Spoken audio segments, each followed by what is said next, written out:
sisi? Iangalie haya wewe mwenyewe.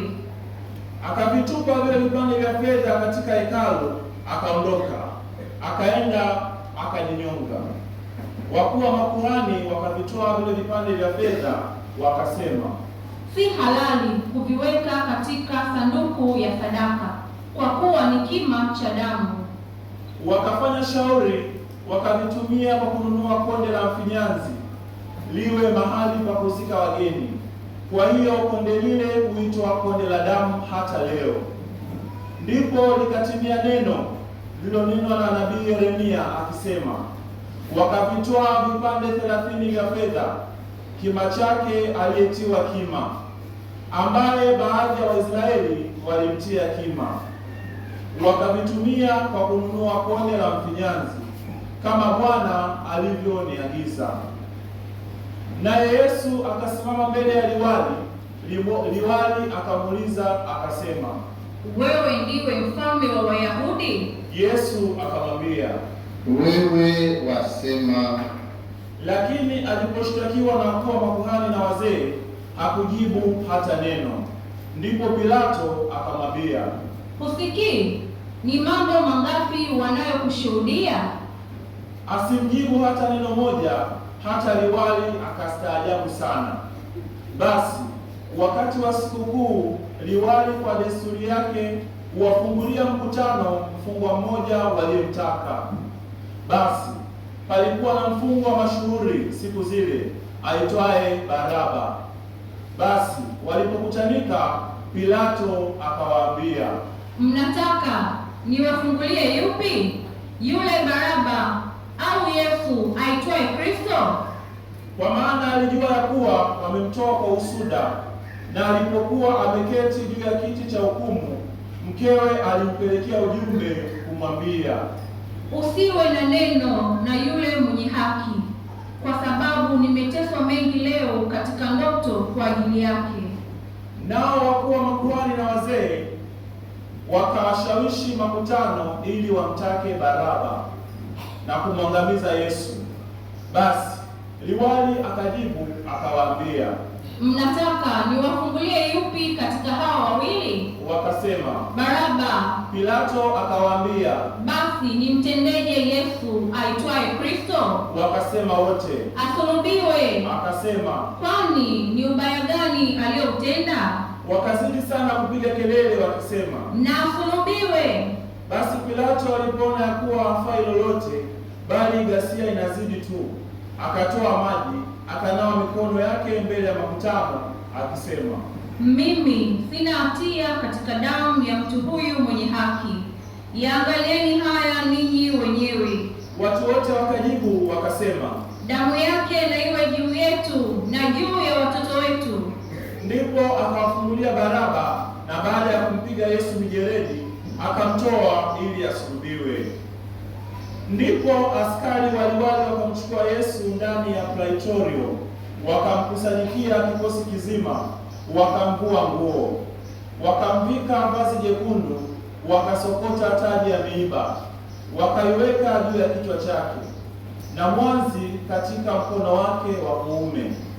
Wakapiga magoti mbele yake, wakamdhihaki wakisema, salamu, mfalme wa Wayahudi. Kisha wakamtemea mate, wakautoa ule mwanzi, wakampiga-piga kichwani. Walipokwisha kumdhihaki, walivua lile vazi, wakamvika mavazi yake, wakamchukua kumsulubisha. Hata walipokuwa wakitoka, wakamwona mtu Kirene, jina lake Simoni. Huyu wakamshurutisha auchukue msalaba wake. Na walipofika mahali paitwapo Golgotha, yaani fuvu la kichwa, wakampa kunywa divai iliyochanganyika na nyongo, lakini yeye alipoionja hakutaka kunywa. Walipokwisha kumsulubisha, waligawa mavazi yake, wakipiga kula, ili litimie neno lililonenwa na nabii, waligawa nguo zangu kati yao, na juu ya vazi langu walipiga kura.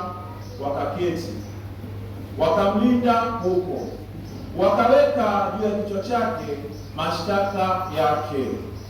Wakaweka juu ya kichwa chake mashtaka yake yaliyoandikwa, huyu ni Yesu mfalme wa Wayahudi. Wakati huo wanyang'anyi wawili wakasulubiwa pamoja naye, mmoja mkono wake wa kuume na mmoja mkono wake wa kushoto. Nao waliokuwa wakipita njiani wakamtukana, wakitikisa vichwa vyao wakisema, ewe mwenye kulivunja hekalu na kulijenga kwa siku 3, jiokoe nafsi yako, ukiwa ndiwe mwana wa Mungu, shuka msalabani. Kadhalika na wale wakuu wa makuhani wakamdhihaki pamoja na waandishi na wazee, wakasema, aliokoa wengine, hawezi kujiokoa mwenyewe.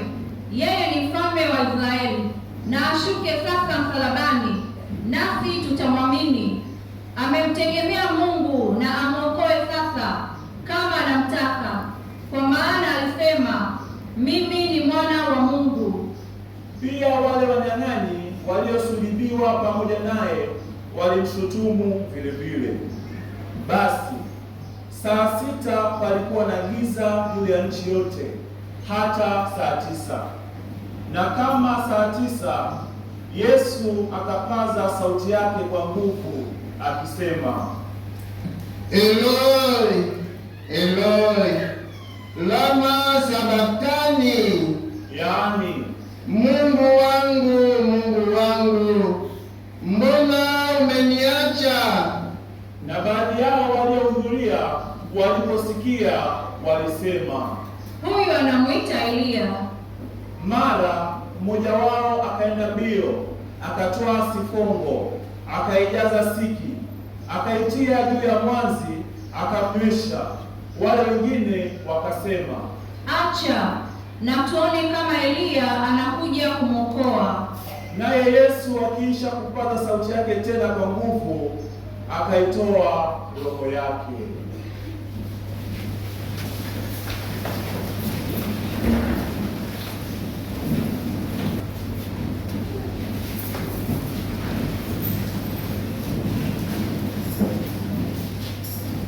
Na tazama, pazia la hekalu likapasuka vipande viwili toka juu hata chini. Nchi ikatetemeka, miamba ikapasuka, makaburi yakafunuka. Ikainuka miili mingi ya watakatifu waliolala. Nao wakiisha kutoka makaburini mwao baada ya kufuka kwake, wakaingia mji mtakatifu, wakawatokea wengi. Basi yule akida na hao waliokuwa pamoja naye wakimlinda Yesu walipoliona tetemeko la nchi na mambo yaliyofanyika, wakaogopa sana, wakasema, hakika huyu alikuwa mwana wa Mungu. Palikuwa na wanawake wengi pale wakitazama kwa mbali, nao ndio waliomfuata Yesu toka Galilaya na kumtumikia. Miongoni mwao alikuwamo Mariamu Magdalene na Mariamu mama yao Yakobo na Yusufu na mama yao wana wa Zebedayo. Hata ilipokuwa jioni, akafika mtu tajiri wa Arimathaya, jina lake Yusufu, naye mwenyewe alikuwa mwanafunzi wa Yesu. Mtu huyu alimwendea Pilato, akauomba mwili wa Yesu. Ndipo Pilato akaamuru apewe. Yusufu akautoa mwili, akauzongazonga katika sanda ya kitani safi, akauweka katika kaburi lake jipya alilokuwa amelichonga mwambani. Akaviringisha jiwe kubwa mbele ya mlango wa kaburi, akaenda zake. Na pale walikuwapo Mariamu Magdalene na Mariamu yule wa pili, wameketi kulielekea kaburi. Hata siku ya pili ndiyo ilikuwa baada ya maandalio.